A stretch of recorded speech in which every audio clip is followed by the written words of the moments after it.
চলন বলন গঠন সব বন্ধ হয়ে যায় কখন জানেন তো? আরশোলাটাকে ঠিক একটু উল্টে দিলে। পশ্চিমবঙ্গের বিজেপিকে তৃণমূলের বিরুদ্ধে খড়খড়ানে আরশোলাকে যারা উল্টে দিয়েছে তারা তৃণমূলকে টাইট দিতে পারবে না। হয় না, হয় না। আমরা গাছে কোনোদিন আম ফলে না। রাজনীতিটা নীতির। দেবলীনাদি বলেছে সস্তার রাজনীতি দিয়ে দেশকে, রাজ্যকে, সমাজকে পরিবর্তন করা যায় না।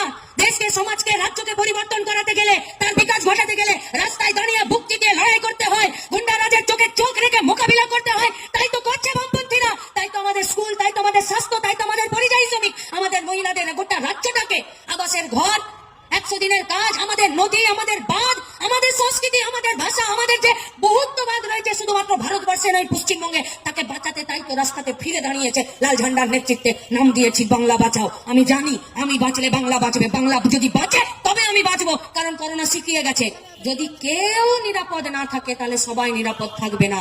সবাইকে যদি নিরাপদ রাখতে হয় তাহলে প্রত্যেককে ভ্যাকসিন দিতে হবে। তাই বাংলাকে যদি বাঁচাতে হয় তাহলে নিজের পরিবার, নিজের সমাজকে বাঁচাতে হবে। আর নিজের সমাজ, নিজের পরিবার, নিজের পাড়া, নিজের বুথকে যদি বাঁচাতে পারি তবে গিয়ে এই বাংলা বাঁচবে। আর বুথকে যদি বাঁচাতে হয় তাহলে বুথে কোমর বেঁধে দাঁড়াতে হবে।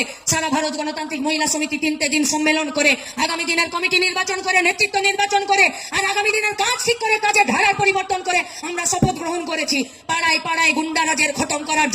মায়েদের টিম তৈরি হবে উত্তর 24 পরগনার প্রত্যেকটা বুথে, আর কোমর বেঁধে জান কবুল লড়াই করবে এই পশ্চিমবঙ্গের গুন্ডারাজ খতম করার জন্য। গুন্ডারাজ খতম না হলে বাংলা বাঁচতে পারে না। তাই আমার সাথে বাংলা